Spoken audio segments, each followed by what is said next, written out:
Welcome to the Train Right podcast. I'm your host, Adam Pulford. There's been a great divide in our nation and our world surrounding race, gender, and culture. That goes for the real world as well as the bike world. Today, we're going to talk about those challenging topics with a special guest that has been vocal, opinionated, and bold about racial discrimination in both of these worlds. She happens to be the first Black professional women cyclist in the U.S., thus knowing a thing or two about navigating life on the bike through a different lens than the majority of the people who have already been on this show in the past. Our guest today, Ayesha McGowan. Welcome to the show, Ayesha. Hello. Ayesha, can you tell our audience just a bit more about yourself? I am 33. No one asked how old I am, but that's how old I am. Cool. And I am an African-American woman and very proud of that. I really love bikes in all forms and ways of enjoyment. I like racing them and riding and commuting and working on them and whatever. I think bikes are amazing and liberating in so many different ways. I live in Decatur, Georgia, just outside of Atlanta. I have a husband, a dog, and 2 cats. I can go on all day. You can stop me whenever. Yeah. That's great. This is great. I really love the color green. Oh, I like it. I do not like the cold, but I hear you on that. I'll put up with it with good reason. But that is why I moved south. I've been running away from winter, and I really enjoy the outdoors a lot. I think it's a really great thing, and I want for everybody to be able to experience and enjoy that without reservation. So that's me. That's so cool, and I feel like I, as well as everyone listening to us right now, are really getting to know you well. So cool. No, welcome to the show. And I just mentioned a few weighty, deep subjects, but before we really get into that, I want to learn more about you, and I want our listeners to learn more about you. So let's go like way back. Like, where'd you grow up? It sounded like it was a cold place, and tell us more about Ayesha. I mean, it was colder than here. I grew up in Piscataway, New Jersey. I was actually born in Atlanta, but Oh, really? moved to New Jersey when I was 5, and I grew up there. And then I went to school at Rutgers for about a year and a half, but I could walk home. So Cool. I decided to transfer to Berklee College of Music in Boston, and it's really cold there in the winter. For sure. Graduated from there, moved to New York, and lived there for about 5 years. And then I got married and started bike racing, both in New York City, and was super in advocacy. That's where I really started to find myself as a young adult, I guess. And then when I got married, we moved to California and we stayed there for 2 years. Hated it. I fled. What part? And now I'm here. I lived in NorCal. So the riding there is fantastic. It's a Yeah. beautiful, beautiful place and a wonderful place to train and ride bicycles and be outside. But there's a lot of other things that I didn't like about it. Yeah. And so now I'm here, hiding out in my super, super childhood home that we lived in before we moved to New Jersey. So there we are. Very cool. Very cool. So music, so everything that I read and know about you, I mean, music plays a big part in your life too. Why is that? It's also very fun and liberating. I think I just like to do things that bring joy, right? And recreation and art are 2 things that bring joy to pretty much everyone. So yeah. I love it. Did you play sports growing up, or what was the? Oh, for sure. Yeah. I've always been very, very active. Well, I thought I was going to go to the WNBA, but I wasn't actually that good at basketball. But I was very good at field hockey, and I ran track. What disciplines in track were you running? My specialties were the 800 and the mile. So I needed a little time to get going. I wasn't really a sprinter. Yeah. And I didn't like super long distance. It was like middle distance. That's my jam. Right in there, 800 in the mile. So I'm guessing your VO2 is pretty off the chart then. That's good. Well, that's good. So how did you come to the sport of cycling? Like, when did you find bikes? I was in Boston Yeah. in college, and I had a friend who was riding bikes, and he recommended it as a good way to get around. Hmm. And so I borrowed my mom's bike because it was sitting in the basement in New Jersey, and got it fixed up and started riding. And that was pretty much it. Nice. Nice. So you go from pretty much riding to pretty much dominating, cat 4 all the way up to 2. Like how did you catch the bug of actually racing a bike? It was a 7-year journey. I didn't jump right in. Right. I didn't even know you could race bikes just as a person. Like, I mean, I've heard of like the Tour de France, like who hasn't? But Sure. beyond that, it didn't seem like a thing that, just everyone could do. Hmm. And so I had a friend in Boston who was just getting into cyclocross. Mm-hmm. Um, and I was like, nah. It sounded interesting, but I also remember it being like you had to like go really far to get to it. Like it wasn't just in the city, and so that was a barrier for me. Hmm. But then when I moved to New York, I was working with these advocacy organizations, and I was already into like alley cats and gold sprints and all kinds of unsanctioned stuff. But I went to a track clinic with WE Bike NYC, which was one of the organizations I was a part of. And then they were like, all right, you know how to do this, so you can just come back on Wednesday nights and race. And I was like, no, actually, I can't, because that's also does not sound how that's supposed to work. Um, but that's exactly how it works. You just get a license and you can do the thing, which still blows my mind. Yeah. Um, Yeah. Yeah. and even after that, it took me a year to come back to it. And then the Red Hook Crit decided they were going to have a women's category. And so I was super into women's empowerment at the time and advocating for all things women and bicycles. And I was like, well, I like going fast. This seems like a really cool thing to do. And so I built myself up a track bike and decided I was going to race the Red Hook Crit. And that's how I got into bike racing. Wow. You just jumped right in. That's crazy. That's It was awesome. a terrible idea. It didn't go well. So for those listeners who don't know what Red Hook racing is, just Google it, watch it. You'll know what we're talking about. Wow. Okay. So Red Hook to what? What'd you start racing then? So Red Hook went really poorly. It ended Yep. in a really terrible crash, not for me, but Hmm. I was involved. Hmm. And so I left that course in tears. It was like pouring rain and cold, which we all know I hate. Hmm. It was just a nightmare of a day. And like at the end of it all, I was like, well, this can't be it. Like I can't let that be how this goes. So I signed up for whatever was available in New York. So I did another track clinic and I did a road clinic. And that's kind of how I got into the sanctioned stuff. Gotcha. Borrowed a road bike and did a road clinic, and that was really fun. Road bikes go really fast, They do and go you really you don't, fast. you don't have to pedal all the time. It's pretty great. I know. I know. That's the like best thing and worst thing about it is because the speeds just it gets more addicting as the faster you go. So well, that's good. So, okay, so you started racing on the road scene, and could just say, fast forward to now when you're a professional cyclist and you're on Giant Live. Is that right? uh, Live racing, Live racing. yeah, Live racing. yeah. Okay. Mhm. So, where was the gap between like you started racing road bikes to now you're on live racing? Like, tell us the, I don't know, 5 minute spiel of that because it's a journey in itself.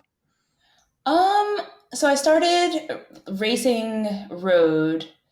After the clinic, I was like, "This is great! I got to get myself a road bike because I had borrowed one." And it took me Hmm. about a month or so to do that. And at first, I wasn't very good, like the first couple races, but quickly I figured it out. Hmm. Um, and so I remember I did I think it was the Dave Jordan Classic in Central Park. And I was like, oh, that wasn't so bad because I was really nervous because I think it was like 40 something miles. Hmm. And I'd done that mileage before, but it felt like such a long time to race for. But Hmm. in a group, as I know now, it's not that bad at all. You can go way faster and it's like super fun and like there's a lot of things going on. So it doesn't feel as long either Yeah. because your brain's being occupied. And it's like, this is really great. Like I really enjoyed it. Yeah. And the next day was the state championships. And so the park race was a open race, which means it was categories 4 through 1. They didn't have a women's category 5 at the time. Uh-huh. And so I was like, oh, well, I mean, I finished middle of the road, but that felt really good. I was in like 20th something or 30th something place. And I was really proud of that. And my mentor at the time was trying to convince me to come to the state championship. And I was like, I don't know about that. I don't know if we're ready for that. And he's like, just come. If you win, you get a jersey. It's really cool. I'm announcing. And I'm like, all right, cool. And so it was in Connecticut. So I had to wake up like super duper early and go ride my bike to Grand Central Terminal and then take I think it was it was in White Plains. So it was no, I don't know. I don't remember which train that is, but it takes you to White Plains. And then from there, I had to ride to the course, but it was really close. So it was a journey to get there, but we did it. And somehow I won this race. What? I was like, wait a second. I maybe have done like 2 or 3 races before this. And I was like, all right, maybe I'm okay at this. And so I started to take it more seriously. That's awesome. For our listeners, can you describe the type of rider that you are? Are you like that sprinter? Are you the grindy rider? Are you the I'm staying on wheels, going to come around you at the end? Like, what style of rider are you? I have ADD, like really serious ADHD. So it depends. And I've gone through different phases of being different styles of riders. I think because I'm usually solo, I don't get to be as gutsy as I want to be, because if I blow up, that's kind of it for me, right? Right. So I think I'm calculated. I think that's kind of how I am. I don't like the sit and sprint approach either. And that usually doesn't end up in my favor. when my ADD kicks in and I get bored and I'm like, all right, let's just do something. It's not the best race tactic, but it's more fun than just sitting there. Sometimes you got to make something happen. Sometimes, yeah. I like the fake out approach, the like try and get people motivated but not blow myself up. Yeah. Yep. Like I want something to happen. I don't necessarily want to be the person making the thing happen. Yep. A good friend of mine and also CTS athlete Mara Abbott once told me, she's like, I realize bike racing is like a chess game. That's all we're doing. We're playing chess. And sometimes it's just faster than we really want it to be. Yeah, that sounds right. It's super much strategy, a lot of strategy. Yeah. So. Yeah. And if I can say, full disclaimer here, Ayesha is a CTS athlete and the first CTS athlete that we've had on the Train Right podcast. So that's kind of a unique thing. Can I ask who your coach is, Ayesha? Jim Lehman. Jim Lehman. Cool. When did you start working with him and what's that story? I started working with him in June of 2018. I was kind of wandering in the wind as far as coaches were concerned. And I'd just gotten out of an interesting coaching relationship that I didn't particularly feel great about at the end. And so I was very cautious and weary about jumping into another one.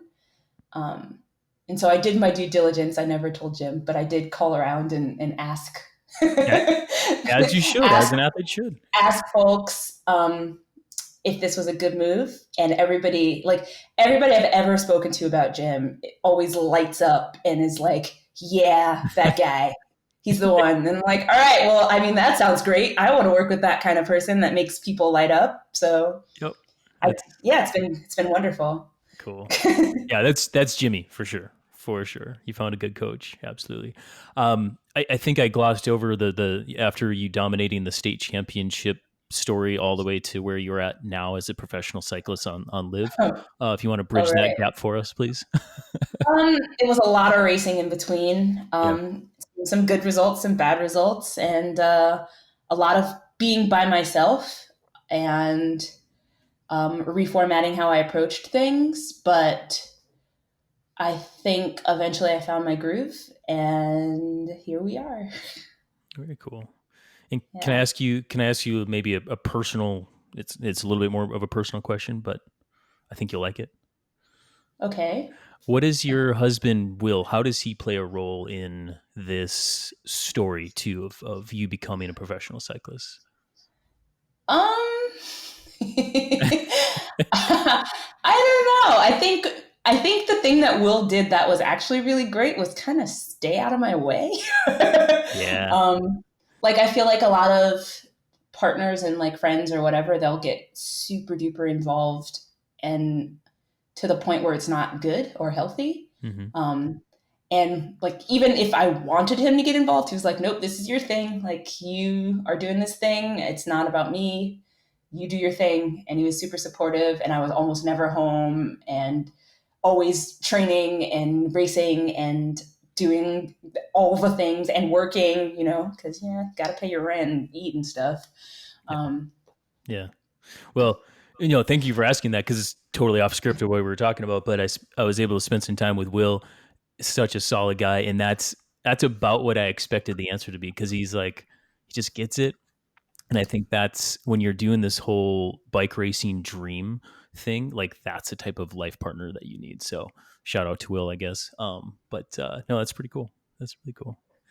Um, all right. So what is your mission today as an athlete, Aisha?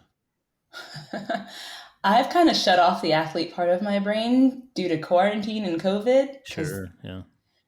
it was just really hard to reconcile. And so I don't know. I think at this point, I am giving myself some rest because when I started in 2014, I didn't stop until quarantine, pretty much. Yeah. Fair. Yeah. So I'm taking time to like just enjoy bikes as bikes and not as a race machine. And Mhm. that's been interesting. And in my head, things will start to settle again in the fall, which might not happen.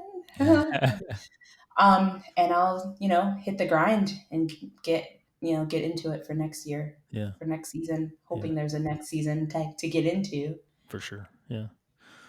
What is your if I can go here, what is your mission today as a woman of color? Um, I would like to see Black women and women of color and people of color be better represented in the cycling industry. I think, like, we always talk about like the cycling industry isn't diverse or cycling isn't diverse, but it is. It Hmm. is. Hmm. Lots of people ride bikes, but we don't see them.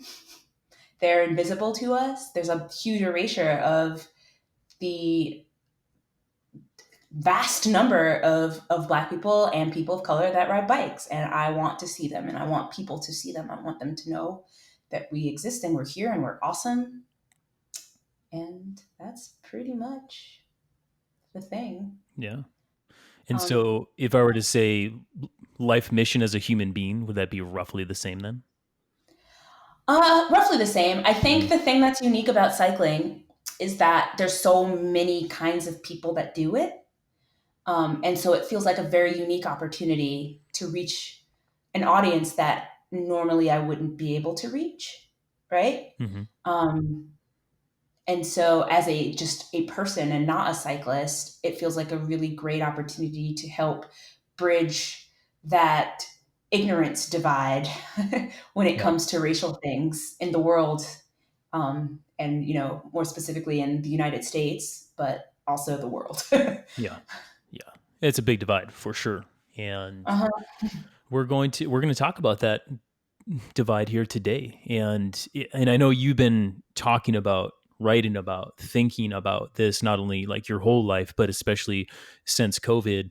And you have your own podcast, and you are an amazing writer. Of which, thank you for writing things because it's really helped me in my journey, bridge my own uh, gap and divide of ignorance on this topic as well. So thank you for that. And also helped me in preparing for this interview too. So with that said, do you want to get like deep into the The Thing? Sure, Cool. go for it. All right. So the reason why I like preclude with that is you wrote an article, and I think it was entitled "It's awkward to talk about race, but let's do it anyway." And I liked it for sure, and I loved what was inside of it. So I kind of want to unpack that, but remind me, it was you had spoken to the 2018 National Bike Summit, right? And then you wrote this article as a follow up, Um, I can't remember the order. Yes, that is what something like happened. that. I Yep. did a workshop for the National Bike Summit, and then I turned it into this article. And I Yep. think initially, so I wrote the open letter that got published in Bicycling first, before the workshop, That's right. before this article, before anything. But that Right. didn't get published until after all of Okay. this. Got it. But I used that as the base of like, these are problems. Maybe I can turn this into a workshop Got it. and help somebody, help me help them. So Yeah. so it went open letter that I'd sent to my own sponsors, actually, because Oh, that's why cool. I wrote it in the first place. It wasn't an open letter at first, it was a letter to a specific company. Hmm. And then I was like, this is something that I feel is pretty well rounded for everyone. Yeah. um, and then, yeah, workshop. And then this article, it's awkward to talk about race. And then it got published in Bicycling, which was really cool. So, Yeah. Yeah. Well, it's great because in there you talk about three main things, and what those are: this implicit bias, privilege, and tokenism. Could you define each of those and like walk us through some examples of each of those?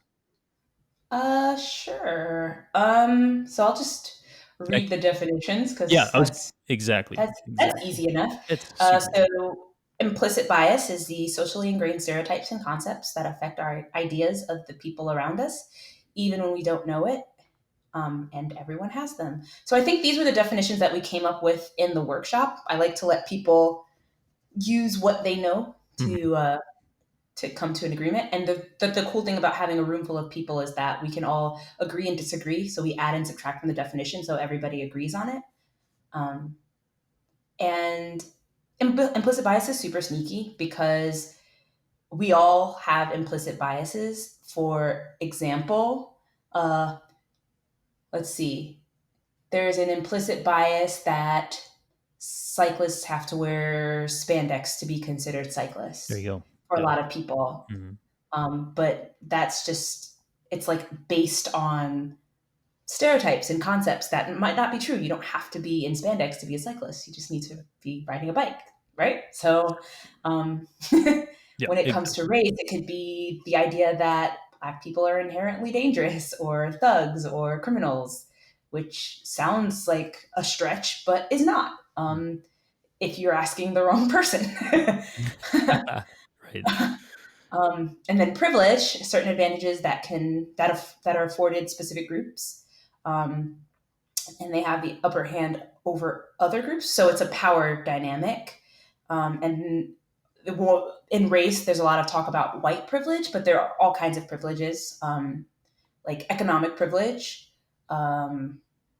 Even I guess the one that I use in my article is I have light skin privilege, which I'm not super light skin, but I'm not super dark skin either. Hmm. And colorism is it's a whole nother thing that expands through a lot of different cultures. But yeah, you can have all kinds of privilege. We can have a bit like if you don't have a disability, you have Hmm. able-bodied privilege.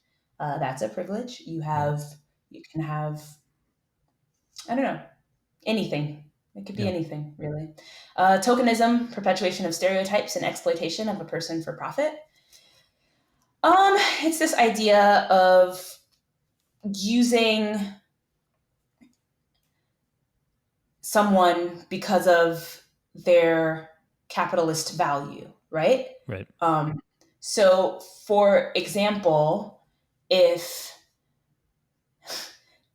that's too extreme, let's try a different one. We can go extreme if you want. It's cool. Nah, no, my head went to a very extreme place. Let's think. Okay, so Aunt Jemima is a Yeah. good one. Hmm. So it's a syrup brand. They've just removed this. black woman from the syrup brand. They're trying to rebrand that. But basically, they use this black woman's face to sell syrup. And it was this idea of like, oh, this black woman could be she's probably a great cook and makes great pancakes and great syrup, and it'll make everybody feel good. And they just slapped her face on this product to make it feel like something. But it's just using this black woman as a prop to sell syrup. Right. um, Right. And also, I so mean, tokenism, say within even the cycling industry, right?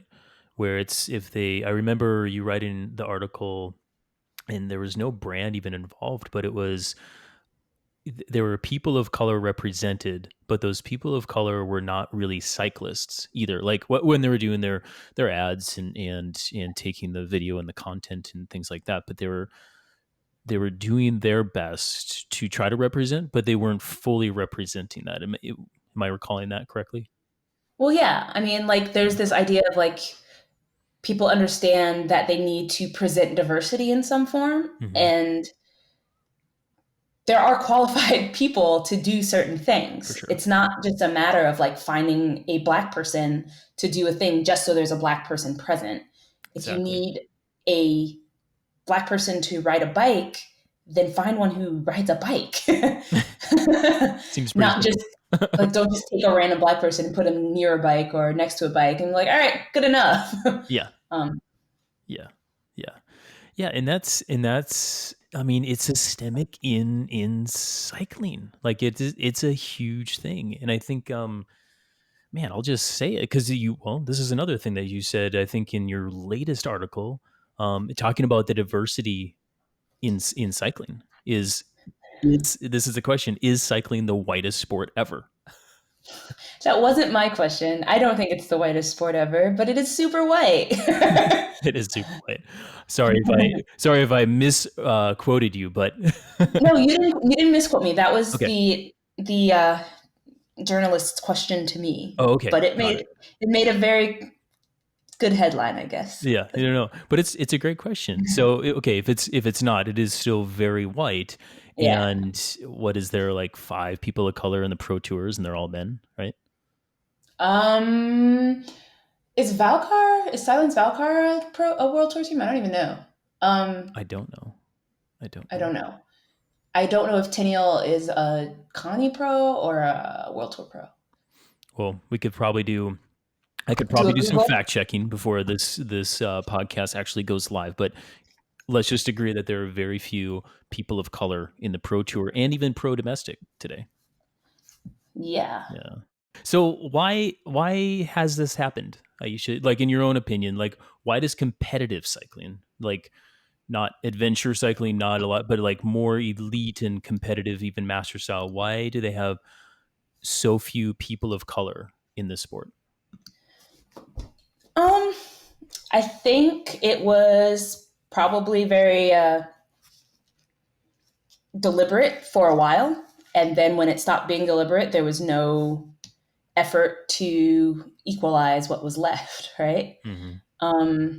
And we've seen that in all sports. Like I always hear, like, "Oh, basketball's diverse," and it's like, yeah, once you guys let everybody in, like it's Hmm. not. Yeah. It wasn't always like that. Baseball used to have a lot more black folks, but before that, it wasn't always like that. Like there's a history around the world of literally prohibiting people from participating in things.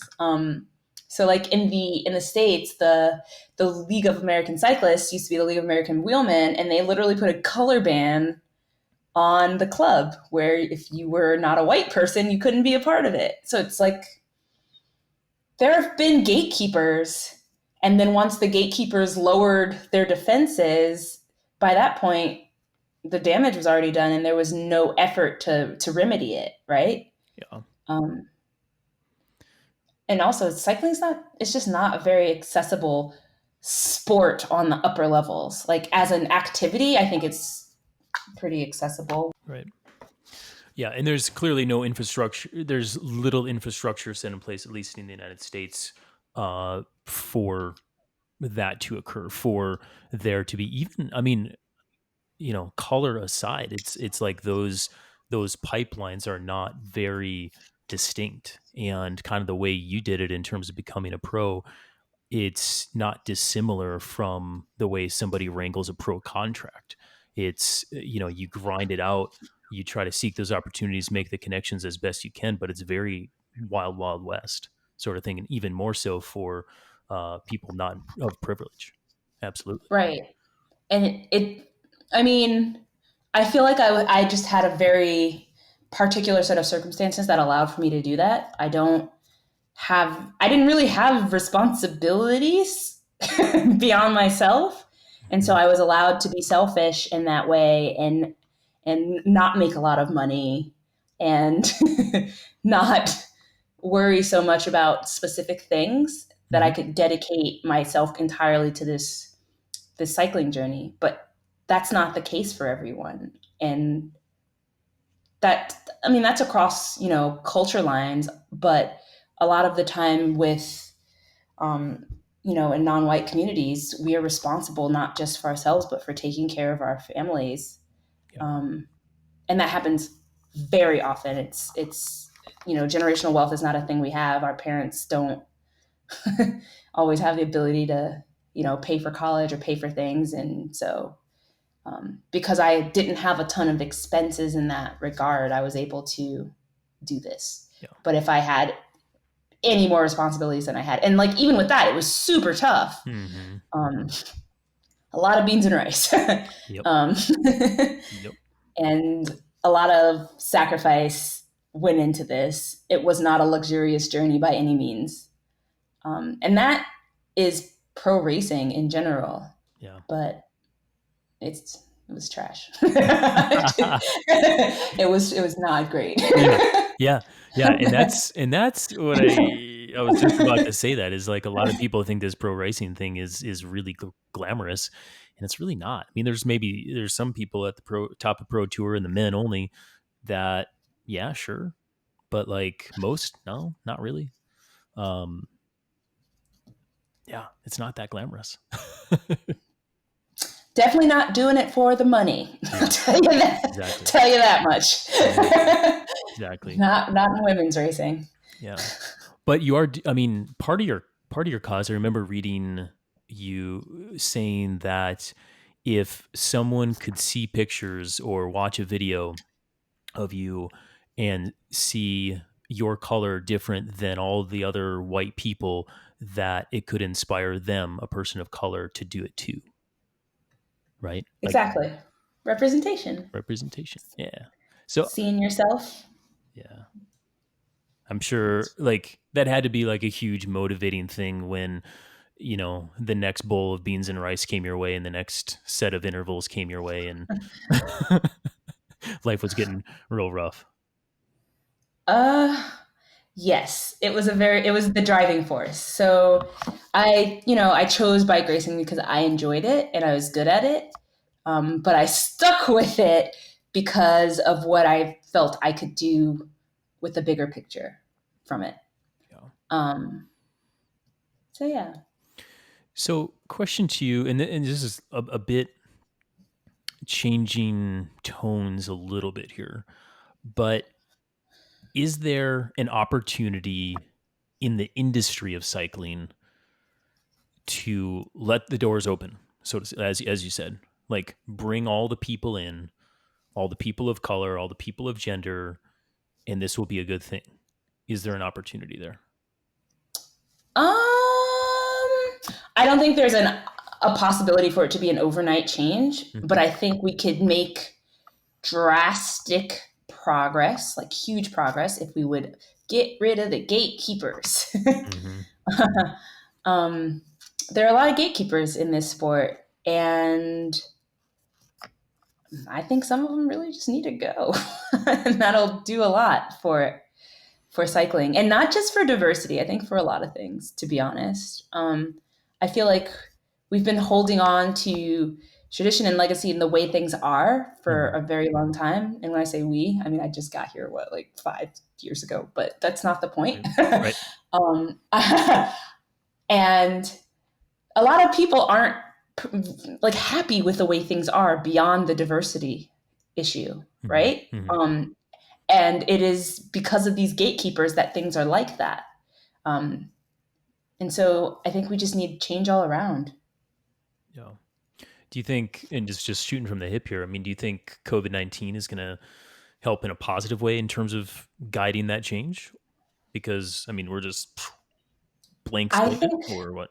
I think COVID-19 has given us an opportunity to reassess a lot of things because we have to do that anyway. Hmm. Um, Not as much money is being made, not as much activity is happening. And so this is an excuse to go back to the drawing board and see how we can switch things up to aid our own survival, right? Hmm. To make it a sustainable thing for us, for everybody. So people have been making all kinds of cuts, people have been making all kinds of adjustments. So if you're going to make necessary cuts, then this is the time Yeah. to like make the ones that will matter, right? Yep. Like get your affairs in order, look at what you want to be as a company, who you would like to be, what you want to stand for, and do that. Do that thing. And I don't know. I sit here and just like my brain kind of explodes. Not only sit here now, but like sit here for a while and say, not everybody who, not every, not everybody who rides a bike does it for racing. Okay, got it. And not every person of color who rides does it for racing either. And it's like, Nope. so there's a financial opportunity. Like, let's, if we can, push morality aside here just for a minute. And that sounds terrible, but push morality aside. There's a huge financial opportunity, I think, for the cycling industry. But To, isn't that the bigger picture? that is the I don't think I don't think it should ever be about morality. okay. Tell me more. Unless you're specifically doing something immoral. Like Sure. there are instances where yes, it's a moral issue, but this is business. Like Yeah. more customers means more money. So why would you want to keep out customers? That I Exactly. don't understand. It makes no sense to me. I love what you said about this this is business and it should be. And by creating diverse new content, you can bring different people, different diverse people in the door and start making more sales in the bike shop, online, at events, all the things, right? Hmm. Yeah, for sure. Yeah. Um, I feel like from a cultural perspective, beyond the business thing, from a cultural perspective, Black people are used to being afterthoughts, being erased, being ignored. And so when you have a space where you see Black folks thriving, there's almost a like, I don't want to use the word mob mentality, but like there's like a community mentality of like, let's all flock to this thing because this is the space for us. This is a space where we are welcome and invited and celebrated. Um, and that is not as common as it should be just in the world, right? That's why you Mhm. see all of these movements to create spaces for Black and brown people because the spaces that exist aren't for us. We don't feel welcome. We don't feel comfortable there.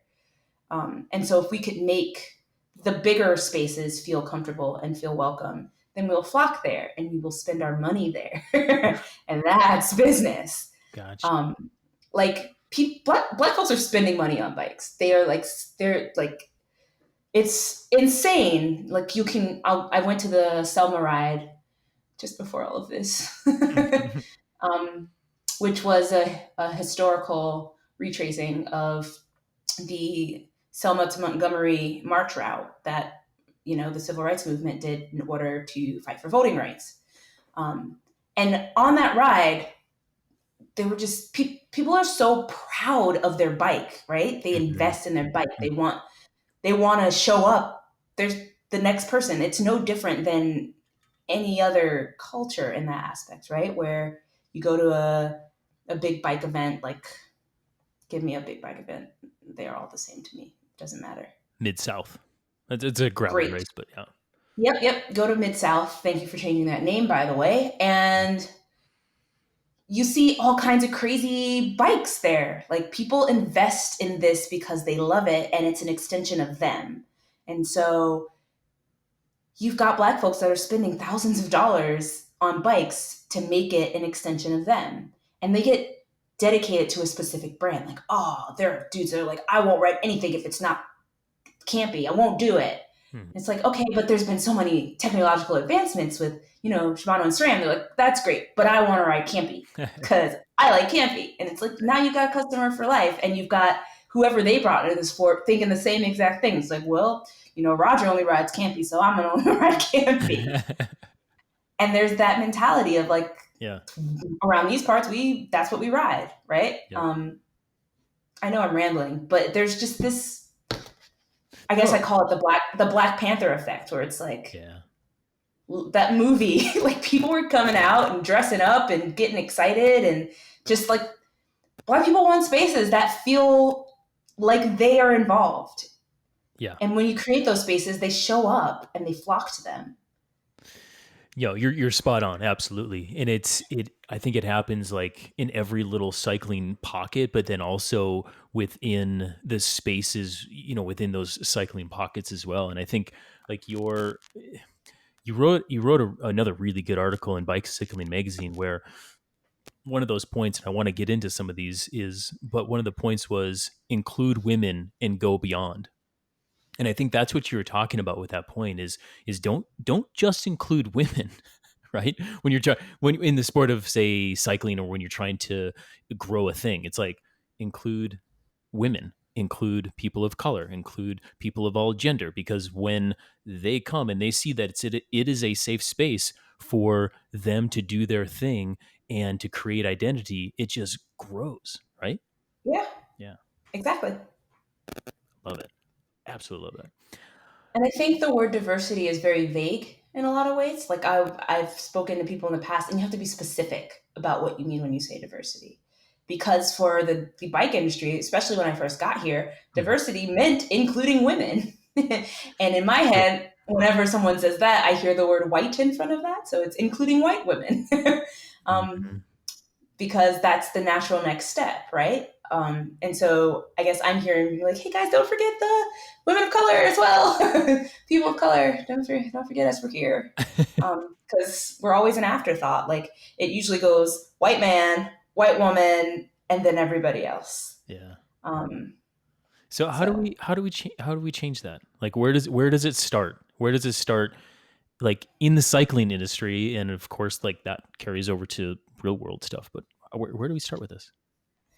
not looking at it like an initiative and looking at it like a thing that needs to happen, a thing that has to happen, making it one of the core values and core objectives of your company, and sticking to that and holding yourself accountable to that, even if it's hard. Mhm. Because when you look at it as a initiative, then it can always get pushed to the back burner. But if you look at it as a priority, then it's going to get done. You make sure it gets done. Yeah, yeah, that's good. Yeah, it's just a daily priority. This is the how we breathe and sleep Right. type of change. But that Yeah, also means doing everything that comes with that, right? right. So if you're going to make that a priority and you're going to make that commitment, then you actually have to stick to it. You can't make exceptions for everything because that makes you uncomfortable or because it's challenging. And that's where we've always gone wrong in the past when we have these initiatives. It's like, oh, well, we're not that committed to it that we want to do this thing. That's really hard for us. Yeah. Um, And it starts with the people that are making the decisions, right? Oh yeah, you gotta diversify your leadership for sure. Yeah. Um, I mean, even when they started including women, I think when it was up to just the all white cis males that were doing it, Pink and Trinket was the move, right? That's all that they were doing. Like, oh, we'll Mhm. make a women's version. Just make it smaller and throw some flowers on it. And and once women started getting involved in those decisions and started, obtaining leadership roles, there was this wild discovery that maybe not all women just want something smaller with flowers on it. Shocker. Real big shocker. it was only a shocker for the people who weren't already women, Yeah. right? Yeah. Yeah. Yeah. Exactly. Exactly. So, okay. So, if we're trying to change this problem kind of systemically, say even in the cycling culture, let's talk about equity versus equality. And I'll read the definitions and then I'll ask you a question about the article that you wrote. So, in it, you talk about equity being the quality of being fair and impartial. Actually, that's a definition of equity. Whereas Uh-huh. equality is the state of being equal, especially in status, rights, and opportunities. And what you said was, hey, let's just start with equity because there isn't any way that we've got equality going on right now. Tell me more about that. Well, I mean, white folks have a pretty big head start with the Yeah. most things. And so even if you throw the same resources at someone, it's not going to be an equal playing field, right? Mm-hmm. So let's take me, for example. Sure. um, I started racing when I was 26, 27, and I had no idea what I was doing.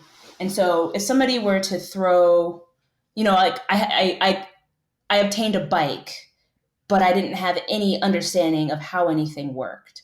And so, yes, while I had the same equipment as the other women in the race, I did not have the same knowledge, the same experience, the same, you know, level of resources. I didn't have a support team. Like there were varying levels of things out there. And so I was not set up for success in that department. Mm-hmm. um, but let's say with the equipment, I also was given a coach. I was also given, the rules of how things were supposed to work. Then I would have been more on an even playing field with everybody else there. And that's, a superficial example of it because ideally, yes, I could have looked up all of that information or whatever, but it wasn't the same, right? For sure. Yeah, for sure. You almost probably didn't even know what questions to ask, even if you could have asked a I question had in terms of that.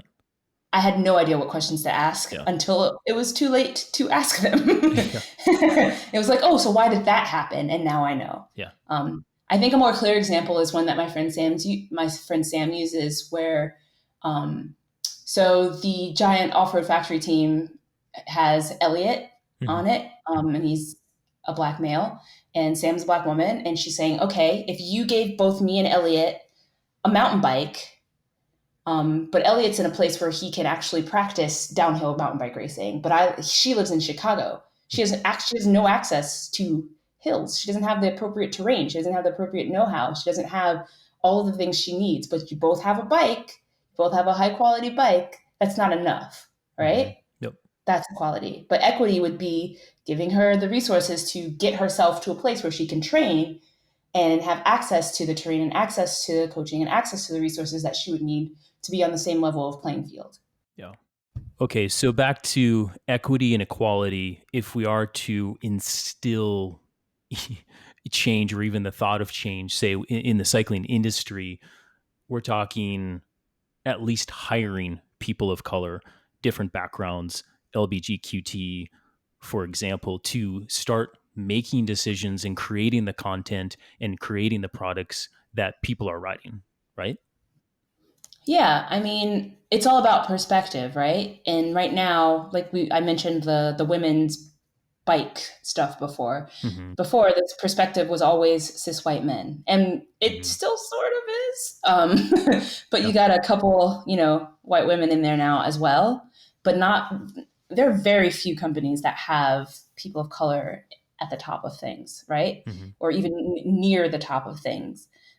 So yeah, if you're always looking at things through this white lens, that's the thing that everybody's always going to see. So yeah, we've got people of color in some of this content, but whose perspective is it? Like whose idea of what these people of color is it? Or whose idea of how these people of color are, how they operate, or what they bring to the table? Whose perspective are we seeing?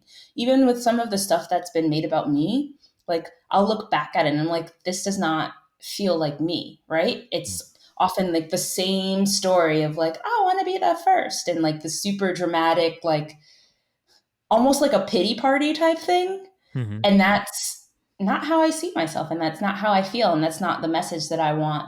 I'm not looking for pity because I don't think there's anything to pity. I think I wish everybody saw how necessary this was and how important and integral this is, and how it won't just benefit me and benefit people of color, but it will also benefit them. It'll benefit everybody if the community is more diverse, because more people, more money, more perspective, more creativity, more things to enjoy. It's like everybody wins if there's different perspectives brought to the table.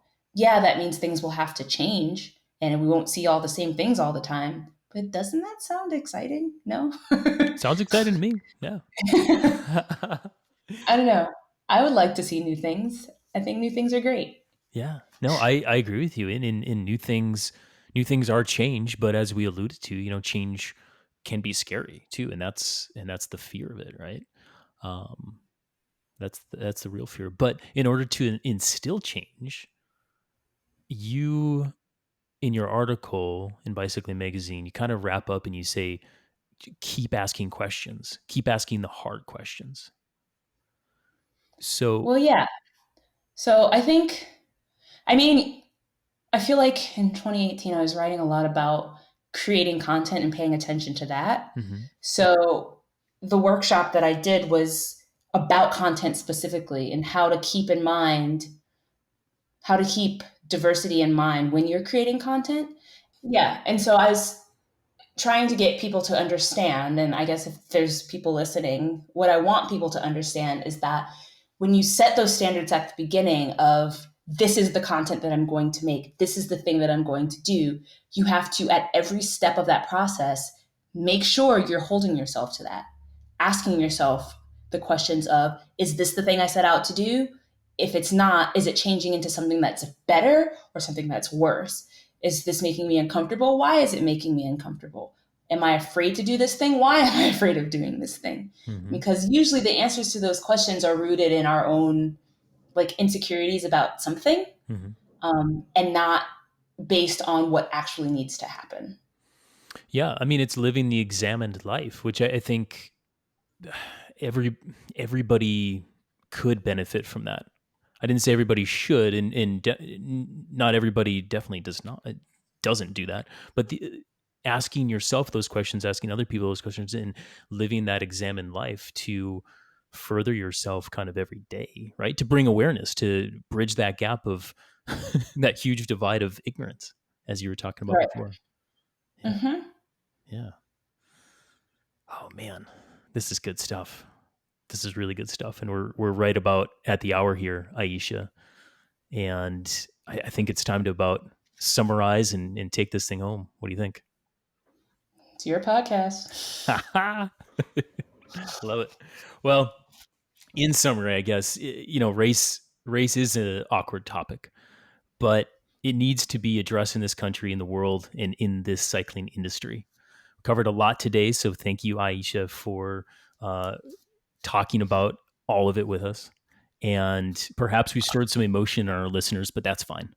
That's what is needed to happen for bigger and better change. My hope is that if you're listening to us today, you've learned a few things and something inside you will start doing something about racism in our sport.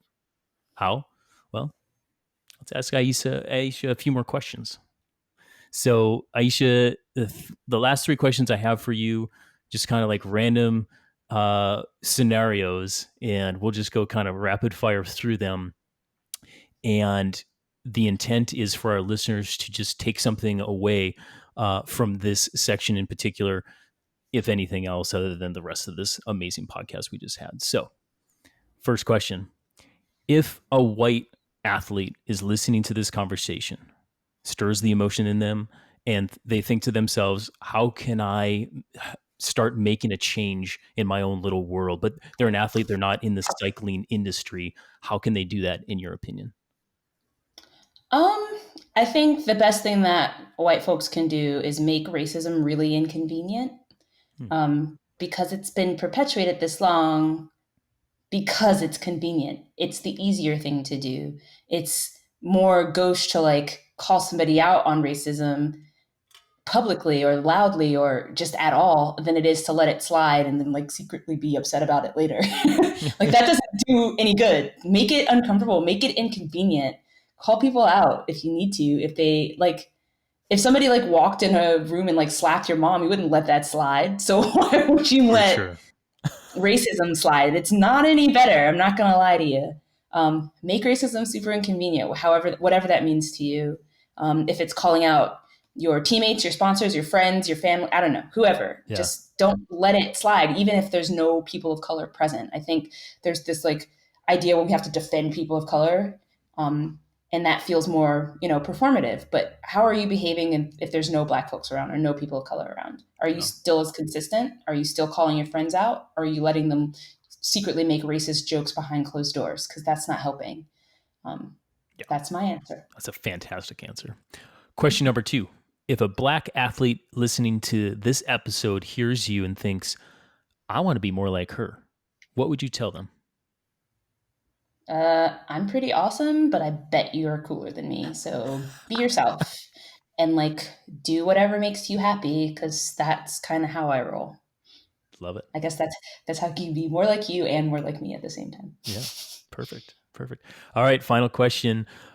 What do we, myself included, in the cycling industry need to do right now, today, to help keep this movement moving forward that we have in the country? Uh, so I do not like the term ally. Hmm. Um, and that is because allyship feels like it's temporary. And it feels like something you can walk away from. And it feels like something that's like white savior esque almost. Hmm. Um, I prefer a co conspirator. Hmm. I want somebody who's on my team. I want somebody who's in it, to win it with me and not for me. I want somebody who realizes that racism is a problem for everybody. Um, and so we are all obligated to do something about it. If we really think we care, we're all obligated to do something about it. So don't be an ally, be a co-conspirator. Don't make this temporary. This is a long haul. It's a very long haul. It doesn't just go away when the protests die down. We have to remember that this is going to take a while, and the fatigue is real and it sucks, but imagine what that feels like over the course of a lifetime. There are a few people, there's like folks that are just experiencing it over the past couple of weeks, um, and they're already tired. Hmm. Yeah. And so it's like, imagine how exhausted folks are that have been dealing with this forever. Yeah. For sure. So, We need more yeah. co-conspirators in the world. Mm-hmm. So cool, Aisha. Well, thank you again for taking the time and out of your busy life and also life talking and going over this a lot. I super appreciate it. If people want to follow you on the socials, where can they find you? I like a good pun. So my name on all platforms is I suppose AYE, which is the first three letters of my name, AYESUPPOSE. That's And that's very, very punny. Facebook, Twitter, and Instagram. Yeah.